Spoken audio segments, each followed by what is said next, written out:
বনমালী গাঙ্গুলি ছাত্রীনিবাস অর্থাৎ বিএম কলেজের girls hostel.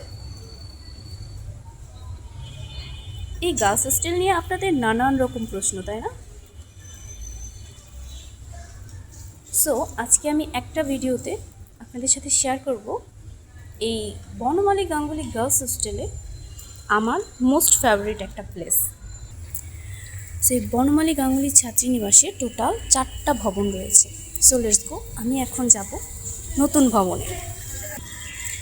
কেন যাচ্ছি নতুন ভবনের দিকে একটু পরে বলছি, বাট তার আগে একটা জিনিস দেখাই যে এইখানে গাছগুলো আছে, এগুলো সব ফুলের গাছ এবং এখানে অনেক সুন্দর সুন্দর ফুল ফোটে।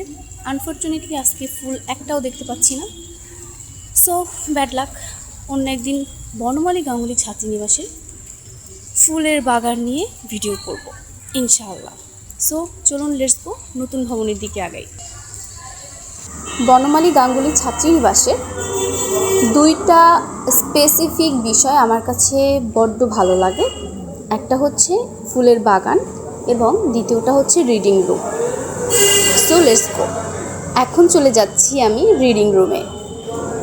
রিডিং রুমের পরিবেশটা এতটাই সুন্দর যে এখানে আসলে আপনারা এখান থেকে যেতেই মন চাইবে না।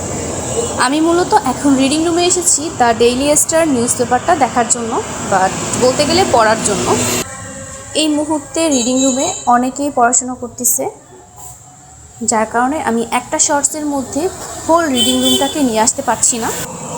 যদিও রিডিং রুমের হোল ভিডিও এর আগে অনেকবার করা হয়েছে অ্যান্ড যেটা আপনারা আমার ইউটিউব চ্যানেলেই পেয়ে যাবেন। সো এটাই ছিল বনমালী গাঙ্গুলি ছাত্রীনিবাসের আমার খুব পছন্দের একটা প্লেস। বনমালী গাঙ্গুলি ছাত্রীনিবাসের সকল স্টুডেন্টসরা অনেক বেশি লাকি এবং আমিও অনেক বেশি লাকি, বিকজ এত সুন্দর একটা রিডিং রুম আছে। তাই আজকের মতো ভিডিওটা এখানেই শেষ করছি। আবারও দেখা হবে নতুন কোনো ভিডিওতে। সবাই ভালো থাকবেন। আল্লাহ হাফেজ।